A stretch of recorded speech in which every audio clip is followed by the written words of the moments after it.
Carl Jung nasceu em 1875 na Suíça, em uma família marcada pela religião e pelo interesse intelectual. Seu pai era pastor protestante. Desde cedo, Jung se viu dividido entre o pensamento racional e as questões espirituais.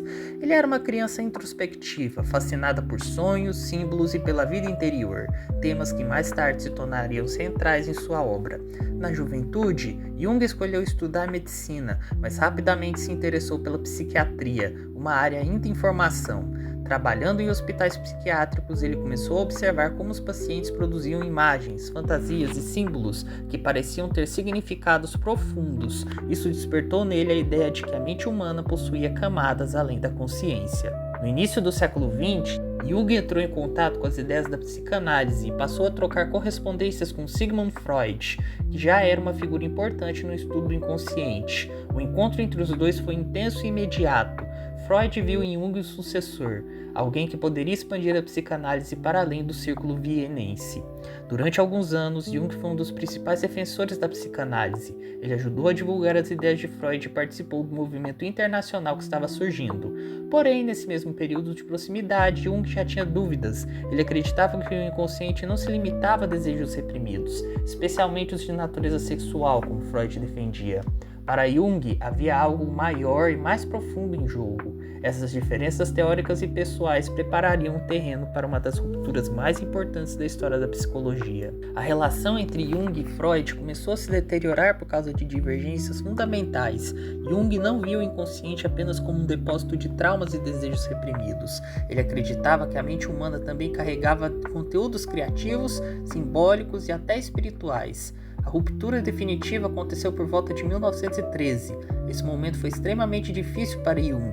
Ele perdeu o apoio de Freud, afastou-se do movimento psicanalítico e entrou em um período de crise pessoal profunda.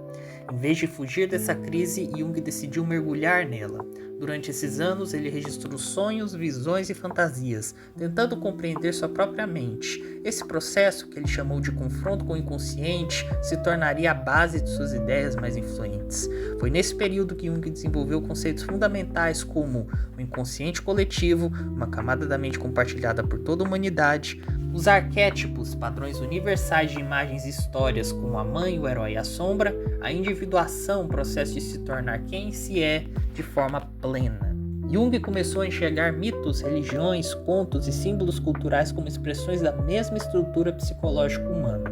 Para ele, a psicologia não poderia ser separada da cultura, da espiritualidade e da imaginação. Assim nascia a psicologia analítica, uma abordagem que ampliava o estudo da mente para além do modelo clínico tradicional.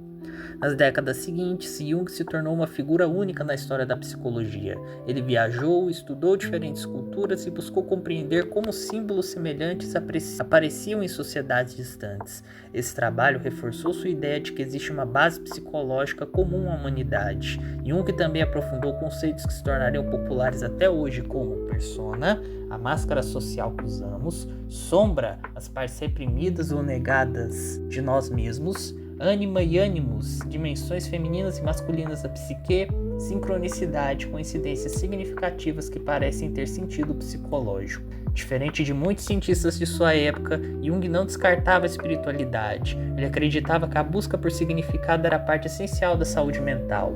Para ele, o sofrimento psicológico muitas vezes estava ligado à perda de sentido e à desconexão com a própria identidade. Nos últimos anos de vida, Jung se dedicou a escrever e refletir sobre o processo de envelhecimento, morte e transformação interior. Ele defendia que a segunda metade da vida era um momento privilegiado para a individuação, o encontro mais profundo consigo mesmo. Quando morreu em 1961, deixou um legado que ultrapassa a psicologia. Suas ideias influenciaram arte, literatura, cinema, espiritualidade e até a forma como falamos sobre autoconhecimento hoje. Mais do que um teórico, Jung foi um explorador da mente humana. Sua história mostra que compreender a si mesmo é um processo longo, simbólico e profundamente humano. Uma jornada que continua inspirando pessoas no mundo inteiro.